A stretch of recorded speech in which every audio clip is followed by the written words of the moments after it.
The movie begins with a mother walking with her son, Cho-In, on a rainy day. Upon arriving home, they share a meal together, and we notice that the boy wears a blindfold and has a prosthetic leg. The mother insists that he always keep his eyes covered and never remove the blindfold. Soon after, they're interrupted by the arrival of the abusive father. He accuses them of trying to escape and start a new life without him. With disgust, he questions whether the kid will become human simply by covering his eyes. He threatens to harm him and even suggests ripping out his eyes to fix him. As the tension rises, the man begins to violently assault the mother. Having had enough, Cho-In finally intervenes. Ignoring his mother's orders, he removes the blindfold from his eyes. Cho-In then calmly approaches his father, who exits the house in a trance-like state, walking backwards. He continues in this manner until he reaches a crowded street, where he suddenly stops. Standing face to face with his son, still in a trance, the man slowly twists his own neck with his bare hands and takes his own life. Later on, we find the mother tearfully caressing Cho-In when suddenly she tries to strangle him. Mere moments later, he puts her into a trance as well and stops her from killing him. He then makes his mother walk into a riverbank where she has a breakdown once she wakes up from the trance. At this point, it's revealed that he possesses the power to control people's minds by simply looking at them. We then fast forward to Cho-In as an adult who has become an antisocial loner. He's become a bitter person with a hatred for society, likely because he hasn't had an easy life. He makes use of his supernatural powers to steal money from rich businesses, banks, and to get anything he wants, basically. At the end of the day, he uses the stolen money to stay in random hotel rooms, hiding himself from the world until his next robbery. The story then shifts to Kyu-Nam, who works at a scrapyard with Koreans and foreigners alike. His best friends include Ali and Boba, from Turkey and Ghana, respectively. One evening after work, he spends his birthday with friends at a theme park. While getting off the car, Kyu-Nam is violently run over by an approaching vehicle and is rushed over to the hospital. By the next day, it turns out that he's making a relatively quick recovery, which leaves everyone surprised. Unfortunately, his friends deliver the news that he has been fired from his job. Following this, Kyu-Nam scours the newspaper for job listings every day. By chance, he comes across a job opening at a pawn shop named Utopia. Upon visiting, he finds the place dark and shady, but the boss warmly welcomes him. It's revealed that this pawn shop is owned by Jung-Sik and his daughter Young-Sook. He gives him a rundown on how they operate before mentioning that money has been disappearing on its own lately from the shop. Although there's a surveillance camera installed, no one has been caught on tape. The following day, Kyu-Nam arrives at his new workplace. There, he meets Young-Sook, who shares that she's preparing to become a stewardess. The two engage in a friendly conversation and become fast friends. Later that day, Kyu-Nam's friends Boba and Ali pay him a visit at the shop. They all hang out together, including the boss and Young-Sook. However, their gathering is suddenly interrupted by Cho-In, who has likely arrived to rob them. He makes everyone stop dead in their tracks as he steps inside the shop. At this moment, we see the first real demonstration of his power and learn that he can control multiple people simultaneously. With just his eyes, he makes people lose control over their thoughts and actions and even erase their memories of him. Moments later, the boss, still in a daze, walks over to the safe to bring out the money. In the meantime, Kyu-Nam starts to feel uneasy, as if he cannot move any part of his body. However, he slowly breaks free from the mind control, only to see everyone around him hypnotized. It turns out that he is immune to such mind-controlling abilities, and it has no power over him at all. Although initially in disbelief, Cho-In quickly takes control of the situation. He manipulates Ali and Boba to attack Kyu-Nam, and even makes Young-Sook stab him in the back. Our hero bravely tries to fight back, but he is eventually tasered and electrocuted several times. In the aftermath of this incident, he and his boss are rushed to the hospital. The latter tragically passes away, but Kyu-Nam recovers almost immediately, leaving everyone baffled. On the other hand, Cho-In is seen experimenting with his powers, trying to understand how a normal human resisted them. He cannot believe that someone got out of his powerful trance.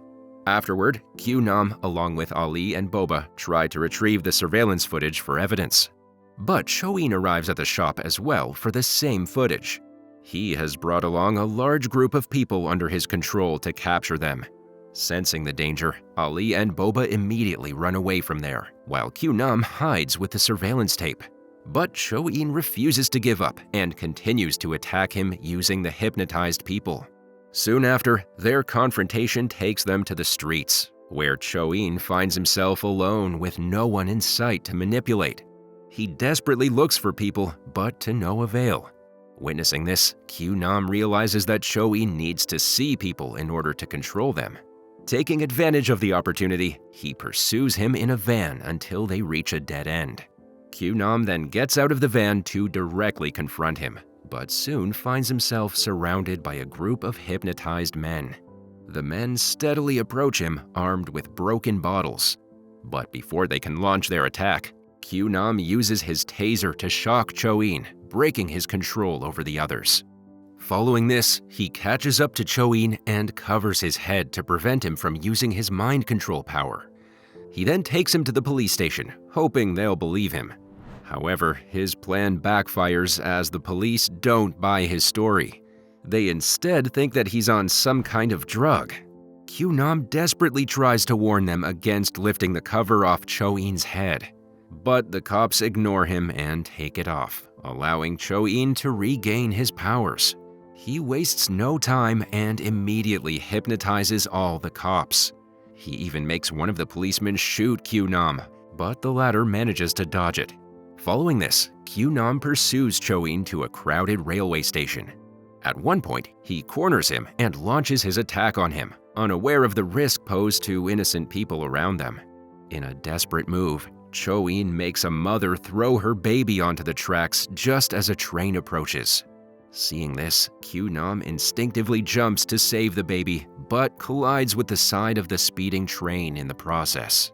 In the aftermath, Cho-In leaves him to die at the railway station and flees the scene. But as expected, Kyu-Nam not only survives, but manages to heal himself in no time. Meanwhile, Cho-In heads back to the hotel where he's been laying low, only to find it swarming with police.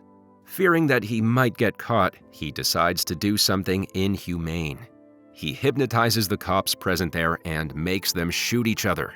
This eliminates them all in a brutal fashion. Elsewhere, Kyu-Nam realizes that Cho-In is a dangerous individual who can resort to killing thousands of people to get what he wants. So he decides to finish him off once and for all. Kyu-Nam then reaches out to his buddies, Ali and Boba, and briefs them about the situation.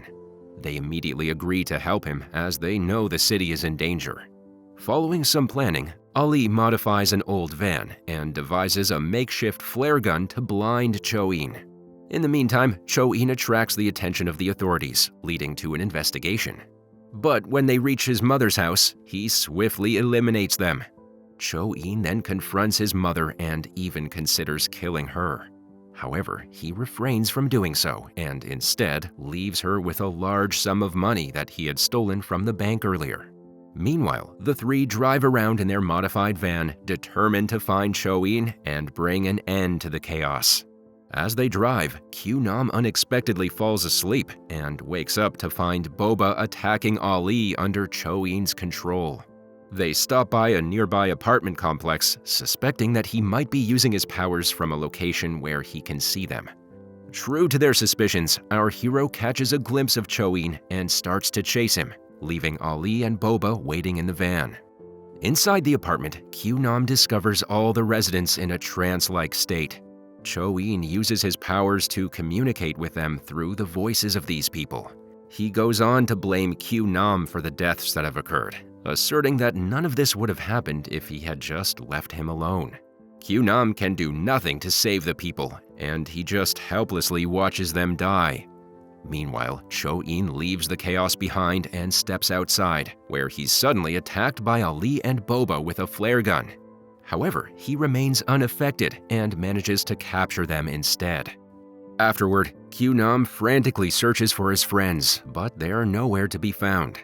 Disheartened and exhausted, he returns to the pawn shop to rest, only to stumble into a deadly trap set by Cho-In. To his horror, he discovers Ali and Boba tied up, ready to be hanged. Before he can react, Kyu-Nam is suddenly knocked unconscious and wakes up to find himself hanging and helpless like his friends. Cho-In then steps outside, leaving them to slowly suffocate and die. In a stroke of luck, Kyu-Nam spots a utility knife nearby, which he uses to cut his own rope. But despite his best efforts, he's unable to save his friends in time, and they tragically meet their end. In the meantime, Cho-In encounters the boss's daughter, Young-Sook, outside the pawn shop and puts her into a trance. As Kyu-Nam arrives, he witnesses her getting into the car with Cho-In. Fearing that he will kill the girl, our hero decides to take action. He follows them in his van, with an intense chase ensuing. In the end, Cho-In comes to a halt when he crashes his car into a truck. Despite sustaining injuries, he still manages to manipulate nearby drivers to block Kyu-Nam's path. This leads to a massive traffic accident, which slowly moves to Kyu-Nam. Just as he starts to lose hope, the spirits of Ali and Boba miraculously come to his rescue. They urge him to activate a speed booster installed in the van, which ultimately saves his life. Later on, Cho-In flees to the top of a building, holding Young-Sook hostage. Kyu-Nam catches up to them, but finds him alone. Filled with rage, he begins to attack Cho-In, only to notice Young-Sook standing on the edge of another building. This leaves him in a serious dilemma. He must choose between stopping Cho-In or saving Young-Sook. In the midst of the confrontation, Cho-In shoots Kyu-Nam and proceeds to mercilessly beat him. Just when it seems he's going to finish him off, Kyu-Nam bravely points out that nobody truly knows Cho-In's real identity, as he frequently uses fake aliases. This is probably because he has no family members and no one loves him. Hearing this, Cho-In becomes distracted for a second, allowing our hero to launch a counterattack. In a daring move, Kyu-Nam throws both himself and his enemy off the building, plunging onto the street below. He survives the fall as usual, but Cho-In succumbs to it. This finally puts an end to the madness. The scene then shifts to some years later, where Kyu-Nam is seen confined to a wheelchair. At a busy metro station, he reunites with Young-Sook, who has fulfilled her dream of becoming a stewardess. As they catch up, there's a rare moment of calm. However, it doesn't last long as people discover a child has fallen onto the train tracks. They start running around, desperately trying to find a solution. But they fail to come up with a plan, and the train soon arrives. It seemingly runs over the little girl, horrifying everyone. Surprisingly, when the train passes, we see Kyu-Nam on the opposite side of the tracks, cradling the rescued child safely in his arms.